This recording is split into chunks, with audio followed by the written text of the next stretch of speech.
G'day guys, Tim back with you again. Got a tip this time on double tracking vocals for sweepers or radio production, that kind of thing. So you may have heard of double tracking in the music world, where more than one track or take will be layered with the initial vocal so that it gives it more depth, more body and more punch, that kind of thing.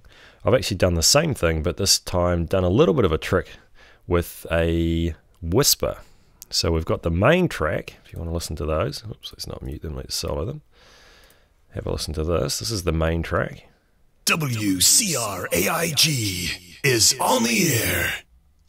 Okay, so we've got that there. And then I recorded very closely, or as close as I could. And you can see here just where the timing is. And I just tried to match that as I did it for this one as well. So this is the whisper, how it comes out. WCRAIG. And as you can hear, it's quite heavily compressed. Because it's a whisper, it doesn't have a lot of, I guess, emphasis to it.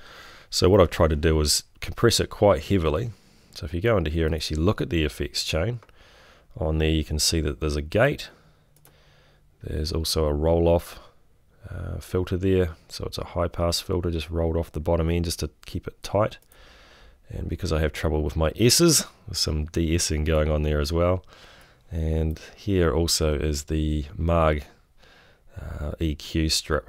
So that's kind of my go-to and some settings there. Now this is a really interesting compressor from Reaper. The guys have put through a Fairchild kind of a style compressor that I've used on this one. And also pulled in Vocal Writer on top of that, so you've got quite a bit of heavy compression with this one.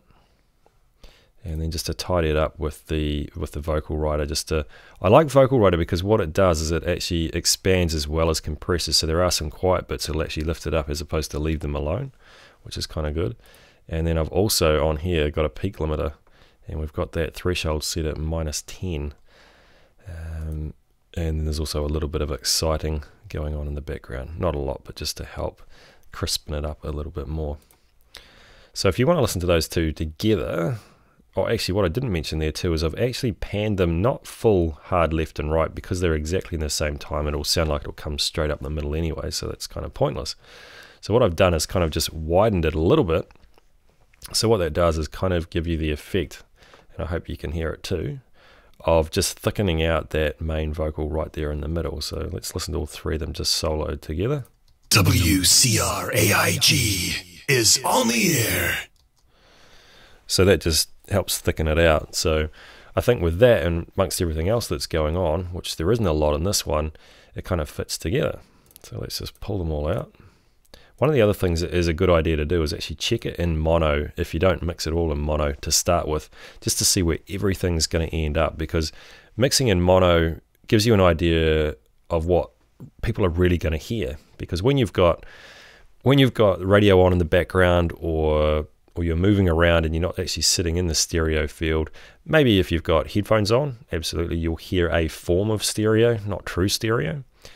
But mono is always a good thing to check in, because if it's background that you've got this going on, you're going to lose some of your effect to a degree of your stereo. So does everything still fit in the mix? So WCRAIG is on the air. So in that case, there's still a good balance between the main vocal and the whisper pulling up in behind. So in stereo, obviously that changes a little bit. WCRAIG is on the air. So you see how it spreads out a little bit, but you'll find that once it's rebroadcast and people aren't sitting there listening in the stereo field, they're not going to hear stereo anyway. So let's listen to the whole thing together. WCRAIG is on the air. So there we go, a little trick on double tracking vocals, but instead of double tracking with the same track, we've actually used a whisper just to make it sound a little bit different. There's a pointed difference there. There's some excitement, there's some aural excitement with your ears to say there's something different happening here. So see if you can use that in whatever you got your hands on, post-production or audio production wise, and keep that trick up your sleeve, because you just never know when you just need something just a little bit different. And have a great mix. We'll catch you next time. Cheers.